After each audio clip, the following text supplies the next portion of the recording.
कराची में corona virus के cases में तशवीशनाक इजाफा हो रहा है। मस्बत केसेस की शरह तेजी से बढ़ती जा रही है। ओमिक्रॉन वेरिएंट हुकूमत के लिए नया चैलेंज बन गया है। कराची में सिर्फ एक दिन में मस्बत केसेस की शरह 20% से बढ़कर तकरीबन 29% तक पहुंच गई है। महकमा सेहत के मुताबिक गुज़िश्ता 24 घंटों में शहर में 2000 से जायद नए मरीज सामने आए हैं और मस्बत केसेस की शरह 28.8% हो गई है।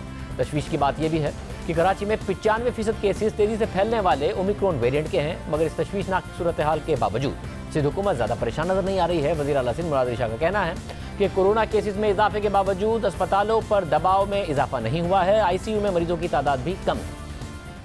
हम बड़ा क्लोजली वॉच कर रहे हैं कि हमारी हॉस्पिटलाइजेशन, हमारी जो क्रिटिकल केयर और हमारी डेथ, उसमें तो इजाफा नहीं हो रहा। इन्फेक्शंस बहुत ज़्यादा हो रही हैं। मेरा ख्याल है कल कराची की हिस्ट्री में सबसे ज़्यादा पॉजिटिविटी आई है, लेकिन हमारी हॉस्पिटलाइजेशंस नहीं बढ़ रही हैं। हमारे पास जो क्रिटिकल केयर में पेशेंट्स हैं वो नहीं बढ़ रहे हैं। जब तक हम उसको मैनेज कर सकते हैं, हमारा पहले दिन जब हमने लॉकडाउन्स भी लगाए थे, मकसद ये नहीं था कि लोगों को बंद कर देना है। मकसद उसका ये था कि हम अपनी हेल्थ फैसिलिटीज़ को इतना अपग्रेड कर लें, इतना मैनेज कर लें हम अपने आप को कि हम किसी वक्त स्ट्रेस में ना जाएं, और अल्लाह ताला का शुक्र है कि हम उसमें कामयाब गए। मगर सिर्फ कराची ही नहीं, पूरा मुल्क इस वक्त कोरोना की 5वीं लहर की लपेट में है। मस्बत केसेस की मजमूई शरह 4.5 माह की बुलंद तरीन हद तक पहुंच गई है। अमेरिका में ओमिक्रॉन वेरिएंट ने तबाही मचाई है। अस्पतालों में भी रश पड़ा, तेजी से फैला भी। हमारे साथ अमेरिका से ही डॉक्टर फ़हीम यूनुस साहब मौजूद हैं, माहिर अमराज इन्फेक्शन। डॉक्टर साहब, बहुत शुक्रिया हमें शो में ज्वाइन करने के लिए। डॉक्टर साहब, बहुत तेज़ी से पाकिस्तान में ये वेरिएंट फैल रहा है, अमेरिका में भी बहुत तेज़ी से फैला। इसका फैलाव और फिर जो हॉस्पिटलाइजेशन है वो आप किस तरीके से देख रहे हैं कि फैला भी तेज़ी से, लोग अस्पताल में भी तेज़ी से दाखिल हुए हैं, या ज़रा फ़र्क नज़र आता है आपको पहले से? जी शाजिब, ऐसा ही है। डेल्टा 2 हफ्ते में डबल होते थे डेल्टा के केसेस, ओमिक्रॉन के केसेस 2 दिन में डबल हो जाते हैं। तो ये रिसर्च कह रही है। हमारे अस्पतालों में भी यही हालात हैं।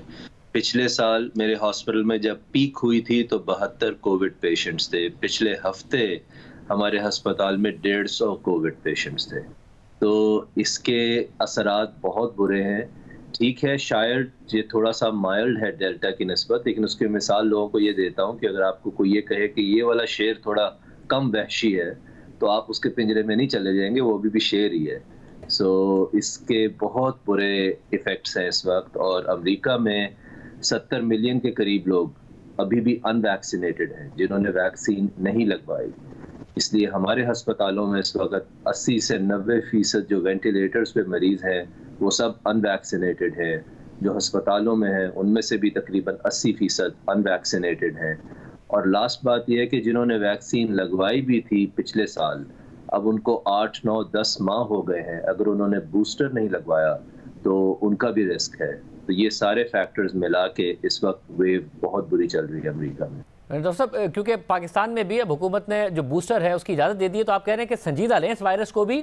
अभी भी आपके पास जो क्रिटिकल पेशेंट आए हैं और ओमिक्रॉन वेरिएंट के आए हैं जो अस्पताल में दाखिल हुए हैं, वो तो या तो वो हैं जिन्होंने वैक्सीन लगवाई नहीं थी, या वो हैं जिन्हें 8 से 9 महीने हो गए थे, बूस्टर नहीं लगवाया था।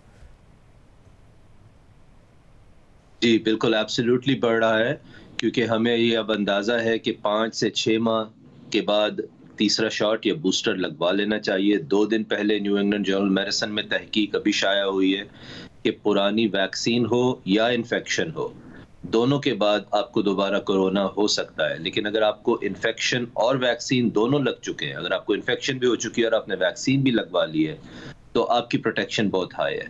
इस वक्त अगर बूस्टर लगवा लें लोग, तो अमवात की शरह 90% कम हो जाती है कोरोना की। शायद आपको फिर भी हो सकता है, लेकिन आपको माइल्ड इन्फेक्शन होगी, आपकी शरह अमवात 90% कम हो जाएगी बूस्टर लगवाने से। डॉक्टर साहब, एक और बात ये बताएगा कि एक SOP फटीग है लोगों में, क्योंकि ज़ाहिर है बहुत लंबा अरसा हो गया इस वायरस को, नए नए वेरिएंट आते हैं, इसलिए ये तासुर लोगों में पैदा होना कि जब ये वायरस हमेशा के लिए रहेगा, ये कभी जाएगा नहीं।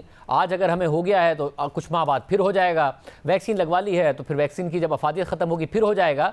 तो ये आप समझते हैं कि लोगों को फिर भी एहतियात करनी पड़ेगी, ये वायरस हमेशा के लिए नहीं है या फिर हमेशा के लिए है, क्योंकि एक फटीग नज़र आती है लोगों में। देखिए, मेरी लोगों से हमदर्दी है, उनकी बात दुरुस्त है। लोग अपनी ज़िंदगियाँ बंद नहीं कर सकते। ऐसी ज़िंदगी का क्या फ़ायदा कि अगर आपको कैद की तरह रहना है। लेकिन मेरा ख़्याल है हमें लोगों को वो दरमियानी रास्ता बताना है जो कि बहुत पॉसिबल है, जिसके बाद उनकी फ्रस्ट्रेशंस कम हो जाएँगी। और मैं ये 1.5-2 साल से, पैंडेमिक के शुरू से मैं ये कह रहा हूँ कि हमें इसके साथ जीना है, लेकिन हमें वैसे जीना है जैसे आप ड्राइविंग करते हैं। आप किसी बच्चे को चाबी नहीं दे देते गाड़ी की कि जाओ चलाओ। ड्राइविंग के कुछ रूल्स हैं। आप सीट बेल्ट पहनते हैं, उसी तरह आप मास्क पहन लीजिए। आप डिस्टेंस रखते हैं अगली कार से, उसी तरह आप लोगों से थोड़ा सा डिस्टेंस कर लीजिए। बड़ी-बड़ी पार्टीज़ में मत जाइए और वैक्सीन लगवा लें। अगर आप ये 3 स्टेप्स कर लेते हैं, आप वैक्सीन या बूस्टर शॉट लगवा लेते हैं, अब अगर आप मास्क पहनते हैं और ख़ास तौर पे जब एक वेव आई हुई है, उस वक्त कम से कम आप शादियों से और इस तरह की बाकी ऑप्शनल गैदरिंग से इज्तनाब करते हैं, तो आप ज़िंदगी जी सकते हैं। आप you can live quite a normal life without paralysing your life, लेकिन आप मोहतात रहेंगे, आपका रिस्क नहीं होगा। तो ऑल और नन में नहीं सोचना चाहिए इसको। मेरा ख्याल है एक दरमियानी रास्ता है और उसकी हमें बहुत ज़्यादा बात करनी चाहिए, क्योंकि लोगों की फ्रस्ट्रेशन अपनी जगह दुरुस्त है। बहुत शुक्रिया और साहब की गुफ्तगू आपने सुनी। आज के प्रोग्राम में इतना ही। आप वैक्सीन लगवाइए, जिन्होंने लगवा ली है वो बूस्टर लगवाइए, मास्क पहनिए, एहतियात कीजिए, महफूज रहिए।